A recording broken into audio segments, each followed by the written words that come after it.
Okay, so are you ready to really get into the nitty-gritty of sailing? Because today we're diving deep, and I mean deep, into a maneuver that's way more involved than it might seem at first glance. We're breaking down this step-by-step guide on tacking, and trust me, by the end of this, you're going to have a whole new level of respect for the skill it takes to sail. Oh, absolutely. Tacking is the perfect example of how sailing is this amazing blend of art and science. It's where physics meets instinct, like you need precision, but also this feel for the Yeah, elements. no pressure on the sailors, right? Just physics, instinct, casual Tuesday. But in all seriousness, before we even get into the actual tack, this guide really stresses the importance of preparation. Absolutely. You can't just yank the rudder and hope for the best, right? Just like with any complex maneuver, communication is key. That sharp, ready to tack, followed by a confident ready from the crew, it's vital. It's all about making sure everyone's on the same page, literally, to make sure that transition is smooth and safe. And of course, before you even think about turning, you need to be completely aware of your surroundings. Right, like checking for obstacles seems like a given. It does, but you'd be surprised how often it gets overlooked, even by seasoned sailors. This guide really emphasizes that it's not just about knowing your boat inside and out, it's about understanding the whole environment you're sailing in. You have to be able to anticipate those hazards, just like you would if you were navigating, say, a busy intersection. It's like having that 360-degree awareness, right? Being able to adapt to whatever pops up. Okay, so we've communicated, we've scanned the horizon, we're feeling good. What's next on our tacking adventure? Well, before we can even start the tack, we need to be sailing what's called close hauled. Basically, sailing as close to the wind as we can get. It might sound a little counterintuitive, but it's all about finding that sweet spot where we're using the wind's power most efficiently. You've got me intrigued. Tell me more about this whole close-hauled thing. So think of it like this, right? Wind is a force, and just like any other force, we can use it to our advantage. When we sail close hauled, we're positioning our sails in a way that maximizes the pressure difference the wind creates as it flows over them. So it's about finding that angle where that pressure difference is the greatest. Exactly. And getting that right requires really precise sail trim. We're talking mainsail and tight, job trimmed just right. Even the tiniest adjustment to the angle of attack, that's the angle the wind hits the sail, can have a huge impact on the lift and drag, which ultimately affects the boat's speed and direction. It's like those tiny adjustments they made to an airplane's flaps. You know, how those small tweaks can make a big difference in how it flies.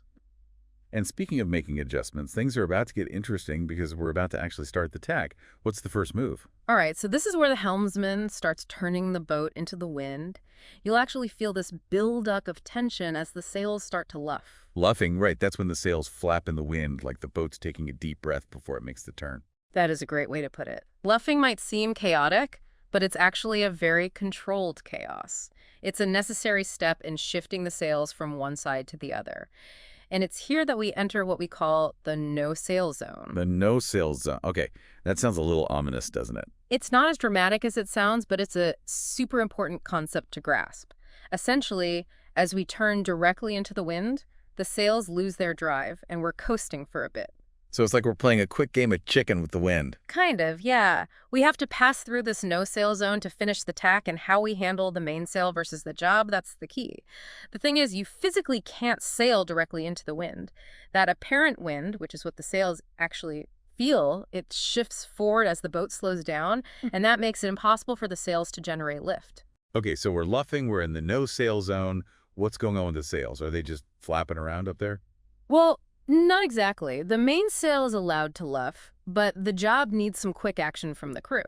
As we go through the wind, they release the jib sheet on the old windward side, that's the side the wind was coming from before the turn, and get ready to trim it in tight on the new windward side. Wow, so there's a lot happening in this no-sail zone. It's like this carefully choreographed dance with the wind. The crew needs perfect timing for this. Exactly, and this is where the physics of wind force really comes in. As that job is released on one side and then trimmed in on the other, we're basically changing that angle of attack again so we can catch the wind from the opposite direction.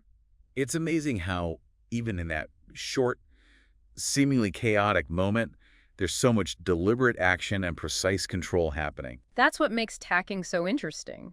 It's about understanding those forces, mastering the techniques, and then developing the intuition to make it all look effortless. So we've made it through the no-sail zone. The job has. like elegantly switch sides. What happens next? Do we get a moment to just like breathe? Not really. Things get pretty exciting now. This is where the magic of tacking really happens, but it's also where things can go wrong if you're not careful. Remember that tension we talked about? Well, as the sails catch the wind on the new side, all that tension releases, and the boom, that's the big horizontal pull at the bottom of the mainsail, it swings across the boat. It's quite something, and you definitely don't want to be in its way. I can imagine. Sounds like you get a few bumps on the head if you're not paying attention. It makes sense, though. All that built-up energy being released when the sails catch the wind. Exactly, and that's where the traveler comes in. The Traveler. That sounds awfully fancy, like it should be sipping cocktails on a beach somewhere.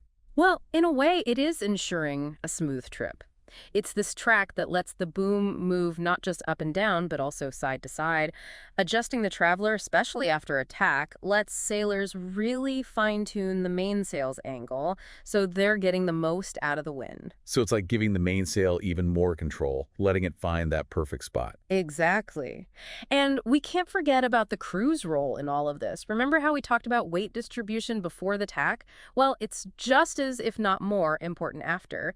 As the boat heels over, tilts with the wind, the crew needs to move their weight to counter that and keep things balanced. It's like this carefully choreographed dance between the wind, the sails, and the crew, isn't it? Absolutely. That's a great way to put it. It shows just how important teamwork, clear communication, and trust are in sailing. Everyone needs to be aware of what's happening, what adjustments are needed, and how what they do affects everyone else on board. It really makes you appreciate just how much is going on beneath the surface of what looks like a simple sail.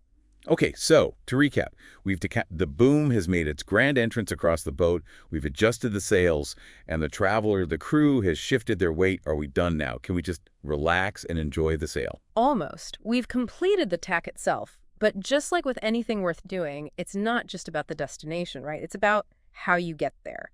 And in this case, it's about finding your balance again, settling into the new tack, and sailing your best. The wind's on the other side now, we're close hauled again, but now it's all about fine-tuning, finding that perfect trim for these new wind conditions. It's like the boat needs a second to catch its breath, just like the crew probably does.